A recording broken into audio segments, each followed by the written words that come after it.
اگلا سوال ہے، اگر جمعہ کے دن عید آ جائے تو عید اور جمعہ دونوں ہی ادا کرنے ہوں گے یا ایک ہی کافی ہے؟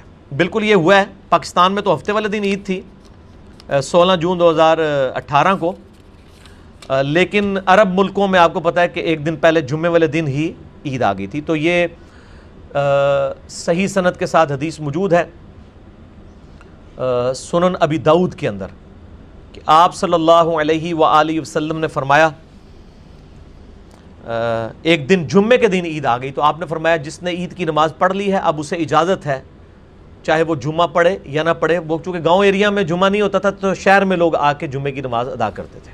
آج کل کے تو گاؤں بھی گاؤں نہیں رہے ہیں، وہ شہری بن چکے ہیں کیونکہ کاروباری زندگی ہے وہاں پہ۔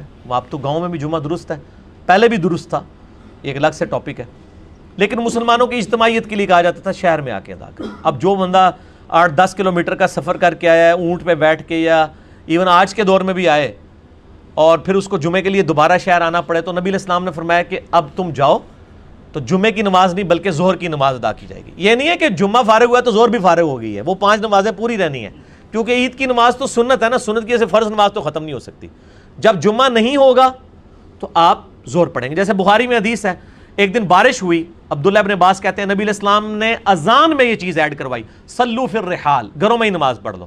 تو گھر میں اب جمعے کی نماز نہیں ہوگی، جمعے کی نماز جماعت سے ہوتی ہے، وہ ظہر کے 4 فرض پڑھے جائیں گے۔ یہاں پہ بھی عید کی نماز اگر کسی کی رہ گئی ہے کوئی حرج نہیں، سنت نماز ہے، کوئی گناہ بھی نہیں ہے اگر کسی کی چھوٹ گئی ہے، فرض نماز تو ہے نہ، اس کے ایکویلنٹ کچھ پڑھنا ہے۔ البتہ چونکہ وہ خطبہ اصل میں امپورٹنٹ ہوتا ہے، مسلمانوں کی ایک اجتماعیت ہے، تو چونکہ ایک تقریر آپ صبح سن چکے ہیں مولوی صاحب کی، آج کے دور کی بات کروں، اب پھر اسی دن آپ کو دوسری تقریر بھی برداشت کرنی پڑ جائے تو ایک دن میں 2 تو نہیں نا۔ صحیح بخاری اور مسلم دونوں میں حدیث ہے، عبداللہ ابن مسعود کہتے ہیں نبی صلی اللہ علیہ وآلہ وسلم ہمیں ہفتے میں صرف ایک دن درس دیتے تھے۔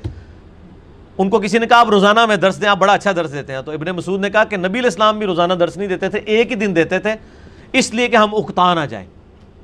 اور یہاں پہ اعتکاف میں دیکھیں کس طرح لوگوں کی شامت آئی ہوتی ہے، مولوی 5 نمازوں میں درس دیتے ہیں کہ آئے ہو نا ہن قابو، پورے سال نہیں آندے ہو تسی، تانوں فجر تو بعد بھی درس دیں گا، زور تو بعد، مغرب تو بعد، عشاء تو بعد بھی دیتے ہیں نا۔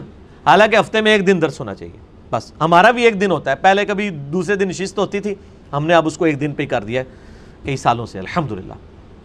تو جمعے والے دن اگر عید آ جائے تو صرف عید کی نماز پڑھیں، جمعہ نہ پڑھیں، اس کی جگہ آپ ظہر پڑھیں گے۔ سنن ابی داؤد میں یہ حدیث موجود ہے، اور الموطا امام مالک میں حضرت عثمان غنی رضی اللہ تعالیٰ عنہ کا فتویٰ موجود ہے کہ ان کے دور میں بھی ایک دفعہ جمعے والے دن عید آئی تو انہوں نے کہا جس نے عید پڑھ لی ہے اب وہ جا سکتا ہے، اس کی مرضی ہے چاہے جمعہ پڑھے چاہے نہ پڑھے۔ تو آپ پڑھنا چاہیں تو پڑھ بھی سکتے ہیں، لیکن آپ پہ اوبلیگیشن نہیں ہے۔ البتہ اگر نہیں پڑھیں گے جمعہ پھر ظہر کی نماز پڑھنی ہوگی، ٹھیک ہے نا جی۔ یہ نہیں ہے کہ ظہر بھی فارغ ہو جائے گی۔ تو یہ مسئلہ کلیئر ہو گیا جی اس حوالے سے۔